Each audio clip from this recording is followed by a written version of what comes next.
ครับ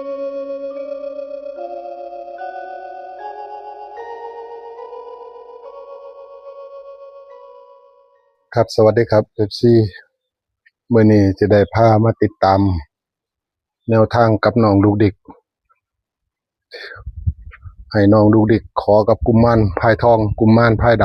ำตลอดกุมารไข่อยู่ในนี่แหละว่าสิ่งนี้โอ้บรรยากาศดี FC ฝนฟ้าสิตกพอดีอยู่บ้านมื้อนี้ก็เลยให้น้องลูกดิกเป็นครูนั่งขอกับกุมารน้อยให้พอได้ไปเป็นแนวทางเดี๋ยวให้น้องยกยังมาเตรียมถ่าเอาอันนั้นอันนี้เข้ามาบัดนี้ยกเข้ามาแล้วสิให้น้องลูกเด็กมานี่ครับได้พาน้องไหว้พระไหว้เจ้าได้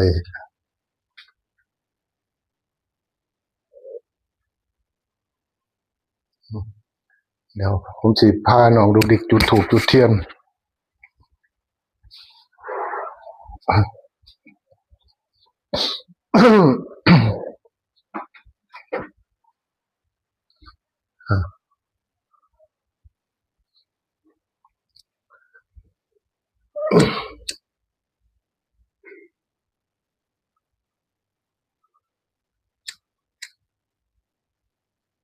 เดี๋ยวขอจุดธูปจุดเทียนขึ้นขอขมาครูบาอาจารย์ไหว้พระไหว้เจ้าแล้วก็ขอจากเพิ่น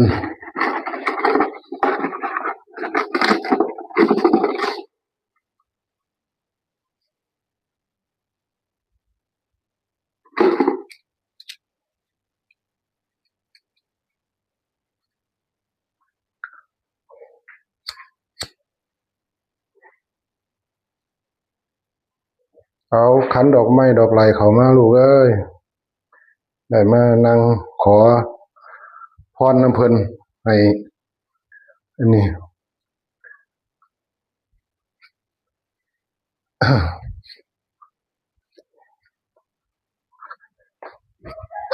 มา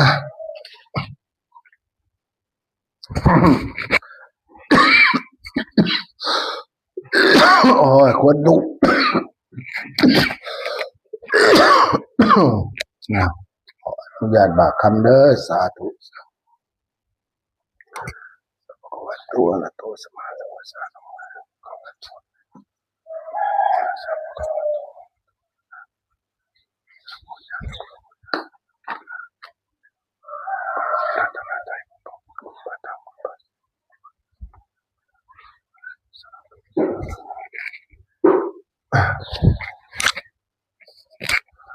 มาเนี่ยไหว้พระก่อนลูกเอ้ยไหว้พระขอพรก่อนสาธุอิมินาสักกะเลนะตังพุทธังอภิปูชยามิอิมินาสักกะเลนะตังธัมมังอภิปูชยามาอิมินาสักกะเลนะตังสังฆังอภิปูชยามา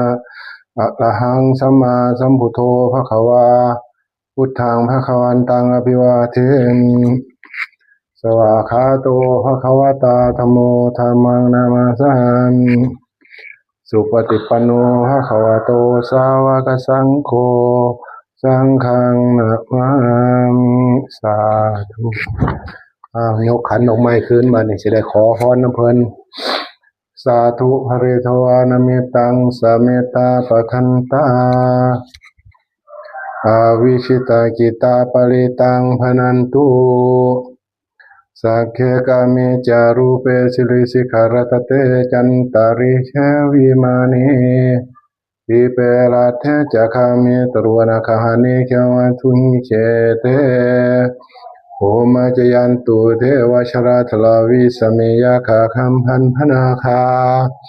ติทันตาสันติเกยังมุนิวราจนังสาทาวโวมิสุนันตุธรรมสวนากโรยมทันตาธรรมสวนากโรยมทันตาธรรมสวนากโรยมทันตาสาธุเด้อคุณครูบาอาจารย์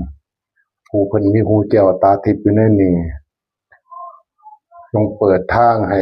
น้องลูกเด็กเพิ่นได้ขอโชคขอลาภนำกุมารทองกุมารพายแก้วทุกองค์อยู่นี่ตลอดทั้งกุมารไข่กุมารเทพก็ดีทุกองค์สาธุเด้อครูบาอาจารย์ก็ดีวางลงเบิ่งว่าเนี่ยเฮ็ดดีๆเดี๋ยวจะปิดอันนี้ไว้ก่อนเสียงรบกวน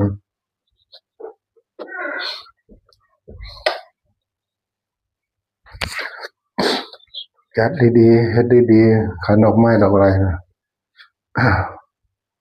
เอาว่าเนี่ยตั้งจิตอธิษฐานนั่งสมาธิให้ดีสวดให้ได้เด้อถ้าบ่สวดมันมีปัญหาเด้อสาธุนะโมตัสสะภะคะวะโตอะระหะโตสัมมาสัมพุทธัสสะนะโมตัสสะภะคะวะโตอะระหะโตสัมมาสัมพุทธัสสะนะโมตัสสะภะคะวะโต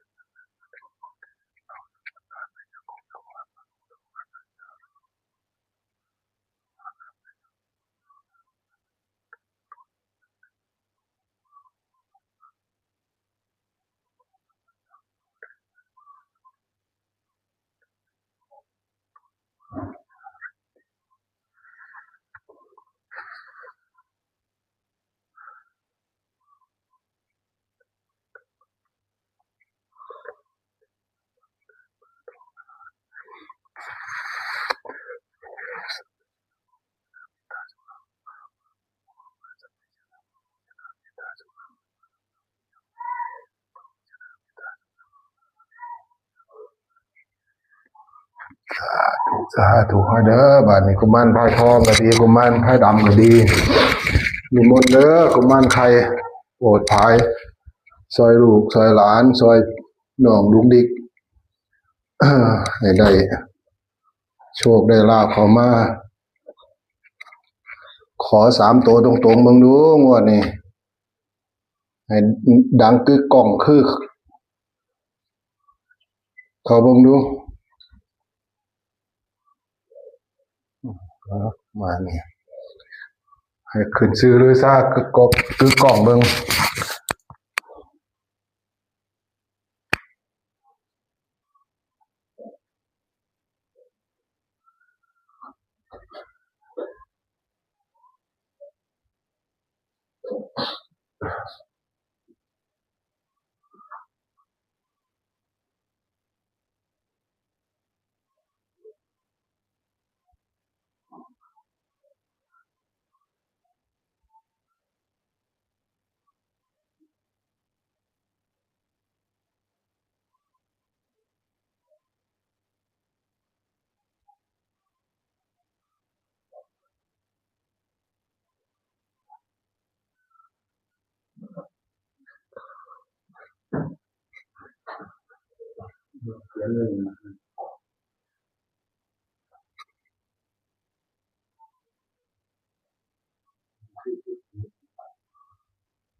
มันหน่อยนิมนต์เด้อนิมนต์ออก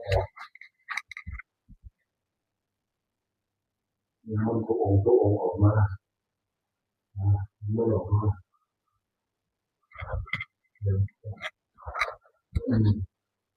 จิตให้นิ่งนะถ้าจิตบ่นิ่งเราของยากจิตนิ่งๆเพียงๆให้มั่นคง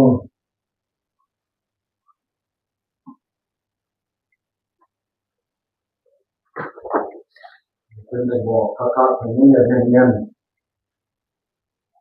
บ่แม่นว่านั่งหลับตาห้องบอกเด้ FC เขาเบิ่งบอกเด้เฮ็ดดีๆเฮ็ดอันไหนลงไป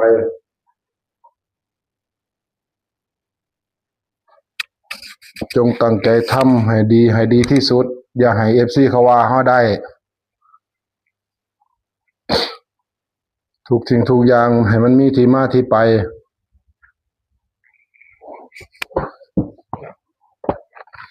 เด้อ FC ของน้องดุกดิกก็ดีมื้อนี้กุมารไหนผู้นี้สิมานี่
6 7 4 6 7 4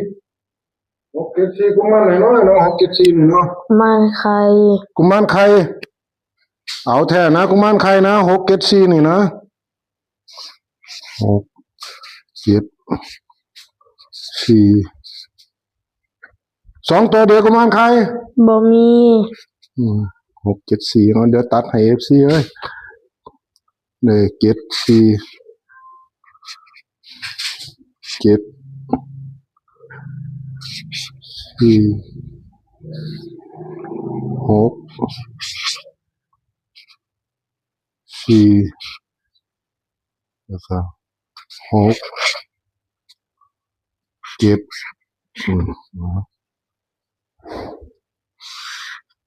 เนี่ยของกุมารไข่เดี๋ยวๆๆให้ฉันบอกเพิ่นก่อนกุมารไข่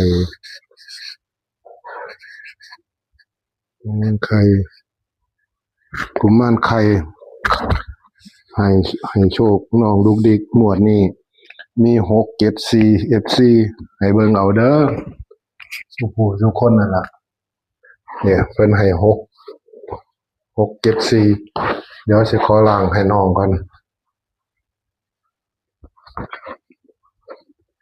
อันไหน ฮะ 674เอาเดี๋ยวเบิ่งถือเบิ่งเรื่องนี่นี่ตัวเลขเอาให้เพิ่นเบิ่งได้นี่ให้ FC เขาเบิ่งงวดวันที่16ถ้าผู้ใดสิไปเลขเล่าวก็ไปเด้อ FC เอ้ยเบิ่งเอาเด้อนั่นชัดเจนเลยเด้อกุมารไข่ได้นี่ให้มื้อนี้เดี๋ยวผมสิดึงมาให้เบิ่งคักๆนะ74646467ตัดให้พร้อมแล้วเรียบร้อยเดี๋ยวให้ FC ได้เบิ่งสุผู้สุคนกับกุมารไข่นี่แหละครับ ที่มาของเลข674ของกุมารไข่นี่กุมารไข่อยู่นี่ครับนี่มีหลายองค์องค์น้อยองค์ใหญ่ทั้งกุมารเทพตั้งน้ำแดงตั้งน้ำไว้ให้เรื่องให้อยู่ให้กินน้ำเสสังออกซะเอาเสสังซะนั่นน่ะได้เอาดอกไม้ขึ้นพานไว้นั่นยกถวายพระไว้นั่นน่ะอ้าวอรหังสัมมาออกแล้ว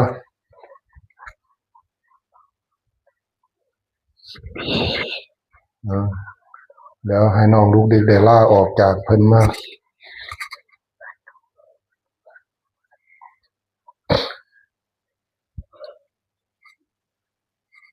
ครับบัดนี้FC สุผู้สุคนบัดนี้ขอฝากน้องลูกเด็กไว้ให้ใน FC ให้พิจารณาสุผู้สุคนนั่นล่ะที่เป็นกำลังใจให้น้องลูกเด็กบ่ว่าแต่นางน้ำปูกึกบ่ว่าแต่นางน้ำกุมารพายทองกุมารไข่อยู่ที่บ้านก็ดีให้ FC พิจารณาเอาว่าเพิ่นให้มาแบบไหนอิหยังแบบไหนท้ายสุดนี้ก็ขอให้ FC สุผู้สุคนจงมีโชคมีหมานนํกันกับน้องลูกเด็กที่เพิ่นได้นั่งขอให้อยู่นี่อย่าลืมกดไลค์กดแชร์กดเป็นกำลังใจกดติดตามไว้ครับผมจักมือหนึ่งสิได้ตัวดีๆเด็ดๆเข้ามาสาธุสาธุสวัสดีครับ